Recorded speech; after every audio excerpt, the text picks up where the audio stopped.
കഴിഞ്ഞ ദിവസമാണ് രാജ്നാഥ് സിംഗ് സിന്ധും ചിലപ്പോൾ ഇന്ത്യയുടെ ഭാഗമായേക്കുമെന്ന് പറഞ്ഞിരുന്നത്. നമ്മൾ POK അതായത് പാക് അധീന കശ്മീരാണ് നമ്മുടെ ഭാഗം, അതുകൊണ്ട് അത് നമ്മൾ എപ്പോഴാണ് പിടിച്ചെടുക്കുക എന്നുള്ള ചോദ്യം നിരന്തരം കേന്ദ്ര സർക്കാരിനോട് ഉന്നയിക്കുന്ന ഒരു ചോദ്യമാണ് പല പ്രവർത്തകരും പല ജനങ്ങളും. എന്തായാലും ഇപ്പോൾ രാജ്നാഥ് സിംഗ് ഇപ്പോൾ ഒരു പടി കൂടെ കടന്ന് POK മാത്രമല്ല സിന്ധും അതായത് പാകിസ്ഥാനിലെ സിന്ധു പ്രവിശ്യയും നമുക്കൊപ്പം ചേരാൻ ഉടനെ തയ്യാറായി നിൽക്കുകയാണെന്നുള്ള റിപ്പോർട്ടുകളാണ് പുറത്തുവിട്ടത്.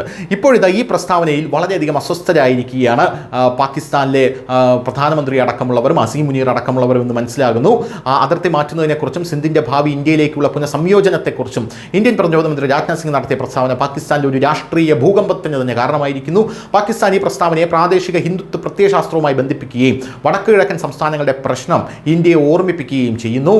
ഞായറാഴ്ച ഡൽഹിയിൽ നടന്ന ഒരു സിന്ധി സമൂഹ പരിപാടിയിൽ പ്രതിരോധമന്ത്രി രാജ്നാഥ് സിംഗ് പറഞ്ഞത്, ഭൂമിശാസ്ത്രപരമായി ഇന്ന് സിന്ധ് ഇന്ത്യയുടെ ഭാഗമല്ലെങ്കിലും നാഗരികതയുടെ കാര്യത്തിൽ സിന്ധ് എല്ലായ്പ്പോഴും ഇന്ത്യയുടെ അവിഭാജ്യ ഘടകമാണ്.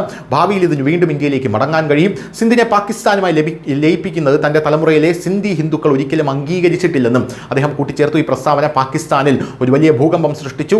ഇത്തരം പ്രസ്താവനകൾ ഹിന്ദുത്വ വികാസ പ്രത്യയശാസ്ത്രത്തെ തുറന്നു കാട്ടുന്നു. ഇത് സ്ഥാപിത സത്യങ്ങളെ വെല്ലുവിളിക്കുകയും അന്താരാഷ്ട്ര നിയമത്തിന്റെ അംഗീകൃത അതിർത്തികളുടെ സമഗ്രതയുടെയും സംസ്ഥാനങ്ങളുടെ പരമാധികാരത്തിന്റെയും വ്യക്തമായ ലംഘനവുമാണെന്ന് പാകിസ്ഥാൻ വിദേശകാര്യ മന്ത്രാലയം ഈ പ്രസ്താവനയോട് പ്രതികരിച്ചിട്ടുണ്ട്. പ്രാദേശിക സമാധാനത്തിനും സ്ഥിരതയ്ക്കും അപകടമുണ്ടാക്കുന്ന പ്രകോപനപരമായിട്ടുള്ള പ്രസ്താവനകളിൽ നിന്ന് വിട്ടുനിൽക്കാൻ രാജ്നാഥ് സിംഗിനോടും മറ്റ് ഇന്ത്യൻ നേതാക്കളോടും പാകിസ്ഥാൻ നിലവിൽ പറഞ്ഞിട്ടുണ്ട്. എന്തായാലും ഇന്ത്യക്ക് ഞാൻ ആവശ്യ ഉപദേശമാണ് പാകിസ്ഥാൻ നൽകിയിരിക്കുന്നത് എന്നാണ് നിലവിൽ ഇന്ത്യ കരുതുന്നത്. ഇന്ത്യ സിന്ധ് പിടിച്ചെടുക്കാനൊന്നും പോകുന്നില്ല, പക്ഷേ സിന്ധ് നാച്ചുറലി ഇന്ത്യയിലേക്ക് വന്ന് ചേരുമെന്നുള്ളതാണ് രാജ്നാഥ് സിംഗിന്റെ പ്രസ്താവനയുടെ കാമ്പെന്ന് പറയുന്നത്.